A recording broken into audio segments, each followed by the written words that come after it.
Hi everybody. Today we're going to talk about patterns. And as kids grow and develop, they learn to recognize patterns.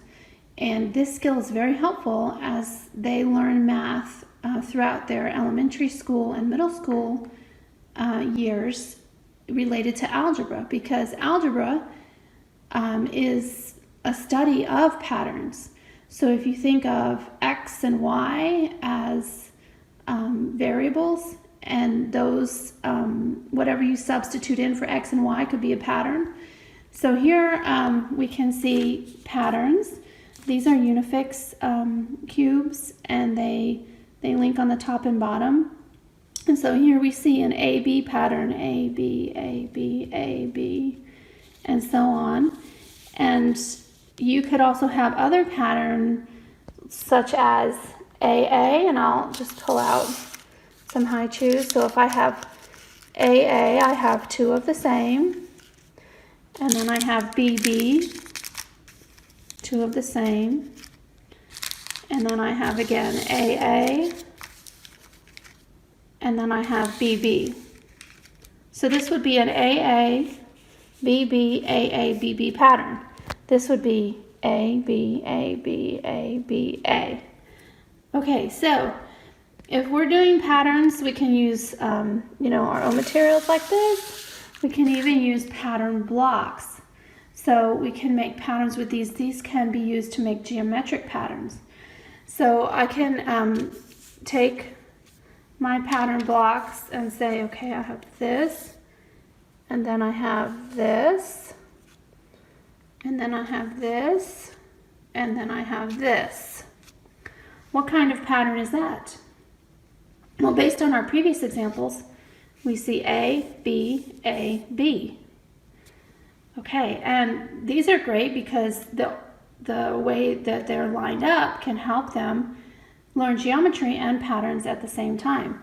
So let's do an AA, BB pattern. So this could be AA, BB, AA, BB. So again, we're learning it could be AB, AB, AB, or AA, BB, AA, BB. Now, that's pretty simple, but we can do more. We can have them make their own pattern and then supply the next one. Let's say I wanted to do that with the high chews. Okay, I have the pineapple. Then I have two strawberries, and then I have a grape. The pineapple, what's going to come next? I just did a pineapple, two strawberries, and a grape. So this could be A, B, B, C. C, because it's not like A or it's not like B. This is C. A, B, B, C. And then I went back to A again. What's going to come next? Okay, probably B, and then another B, and then C. Now, as I'm doing this with the kids, I would have them say what they think is going to come next. Okay, if I just did A, B, B, C, A, B, B, C, what's going to come next? If I'm repeating the pattern. Okay, I think it's going to be A. And we'll continue making the pattern. So you can also do that with the pattern blocks. We have our trapezoid, we have our hexagon, we have our triangle, we have our square, we have our rhombus, and this is also a rhombus, but it's just a different angled rhombus, because a rhombus has all equal sides. This also has all equal sides. All equal sides, four-sided figure, quadrilaterals. Okay, so when we're doing our patterns, we can start and say, okay, what if I wanted to have two blues,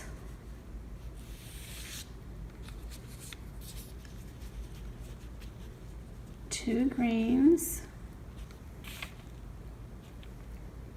and a yellow.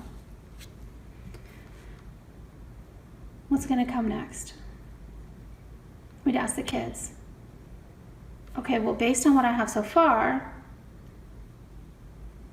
I could either say, maybe it's going to be another yellow, or I could start the pattern again and say it could be 2 blues. So when you have them predict the pattern, you have to give them enough information to predict the pattern. So let's say it's 2 hexagons, 2 yellows. Then what's going to come next? Well, based only on what I know, it's most likely going to be 2 blues. And once I have this, once it starts repeating, then it makes it easier for the kids to predict what's going to happen next. Okay, 2 greens, and then again 2 hexagons. So creating patterns will help kids understand how algebra works. And also, it will help them with their geometry. Now, there are other things you can do with these materials besides just create patterns. You can make geometric tiling shapes where you have the kids line it up so everything connects in a flat way. See how I'm filling every space here? You can have them make a geometric pattern. Okay, now this is a geometric pattern. It's not just based on the color because it's in a certain lineup here. So what's going to come next? I'm just going to keep repeating my pattern that I have started here. And what's going to come next?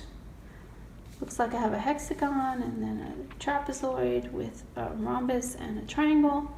And I'm going to continue now with my hexagon. Do you see why these are called pattern blocks?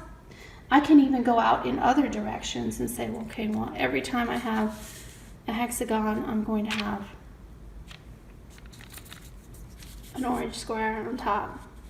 Kids can be really creative and play with these. And while they're playing with them, they're developing their sense of patterns and geometry and a sense of spatial sense just from playing with the pattern blocks. These are actually foam, but they come in blocks too. So you can use those in that way. You can also start to stack and see what's the same. You can stack the 2 trapezoids on top of the hexagon to show 1/2 of a hexagon is 2 trapezoids. Then you can stack the blue rhombus to show 3 blue rhombi are equal to 1 hexagon. And then you can even stack the green triangles to show 6 green triangles are equal to 1 hexagon.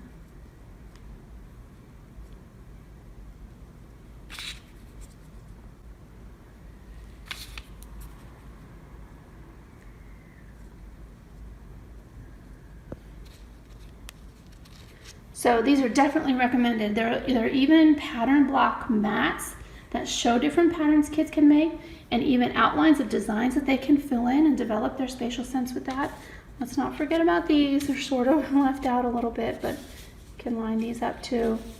And actually, when you line these up, you can, use these to create this 3-dimensional look. So lots of things you can do with your pattern blocks. So many activities. I'd like you to come up with some activities for pattern blocks. And also, when you're looking at the unifix cubes, these can be used to measure things. So if you want to measure, you can use a ruler. Kids need to learn how to use the rulers and use inches and centimeters. And these can also be used to measure things. So you have things that are long and thin, and you measure with the unifix cubes. Okay, look forward to seeing your projects this week. Bye-bye.